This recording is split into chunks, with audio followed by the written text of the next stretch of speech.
Ang berdeng agila. Magkahatid ng kaalaman tungkol sa pagkaimbento ng mga bagay-bagay dito sa ibabaw ng mundo. Ang berdeng agila.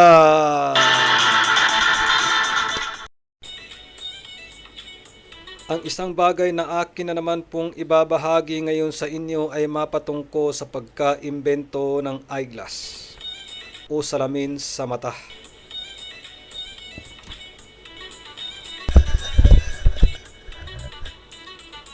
Ayon sa ibang mga manunulat, ang may likha ng salitang eyeglass ay maituturing na si Giordano da Pisa, na isang monghe sa bansang Italia.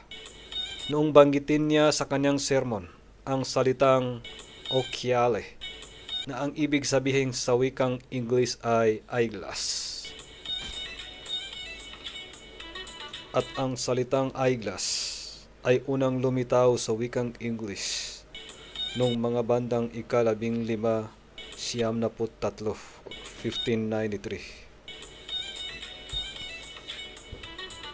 Isa po ito sa pinakamahalagang na imbento sapagkat ito'y talagang kapaki-pakinabang sa ating lahat, lalo na sa mga taong may mga problema sa kanilang mga mata o paningin.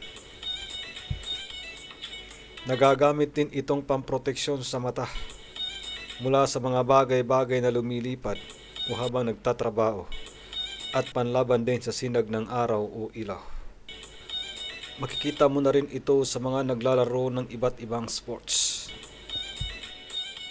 At ngayong panahon, hindi lang pamproteksyon sa mata, kundi ginagamit na rin itong pamporma ika nga. Pampaangat ng tiwala sa sarili, sa makatwid kasama na ito sa mga aksesorya ng pananamit.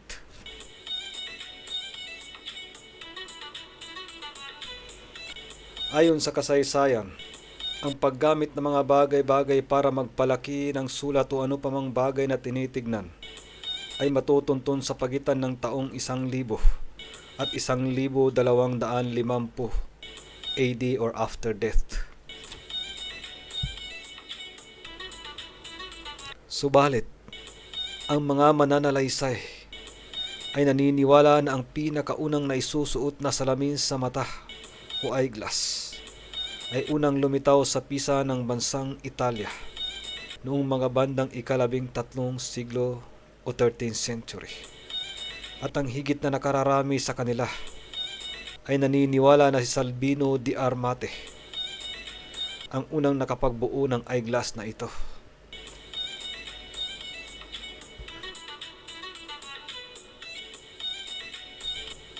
May mga ibang kilalang inventors din ang maaaring may tuturing na isa sa mga may likha ng salamin sa mata. Ito ay sina Franciscan Friar Roger Bacon, ang sumulat ng makaagham na alituntunin tungkol sa lenses noong taong ika-1266.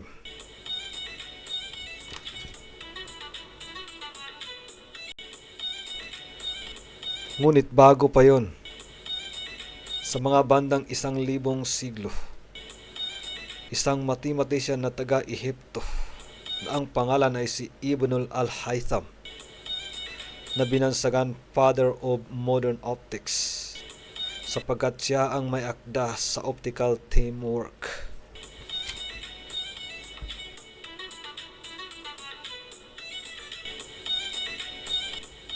Ang unang larawan na nakitang lumabas na nakasuot ng salamin ay si Tommaso da Modena noong taong ika-1352 na isang Cardinal Hugh de St. Cyr na nagbabasa ng isang banal na aklat o kasulatan.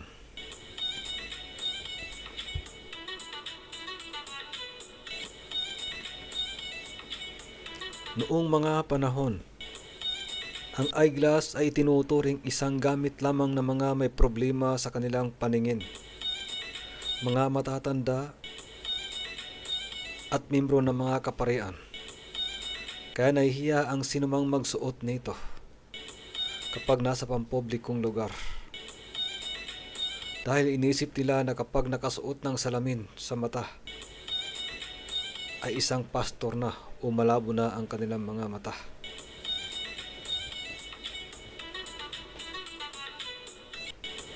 Subalit ang pananaw na iyon ay unti-unting nawawala o naglaho dahil malimit nang nakikita sa larawan ng mga tanyag na tao sa lipunan na nakasuot ng eyeglass, na alam naman nilang wala naman itong problema sa kanilang mga paningin. Isa na dito ang Pangulo ng Amerika noon na si Theodore Roosevelt, na maraming beses nakasuot ng eyeglass sa kanyang mga litrato. Sinundan naman ito ng isang komedyanteng si Harold Lloyd na nakasuot din ng eyeglass sa kanyang mga litrato. Kaya din naglaon ay unti-unti na itong ginagamit ng mga ordinaryong tao. Ngayong ika-20 siglo, 20th century, napakaraming style na ang lumabas. Ito ang ilan sa mga nakikita natin ngayon.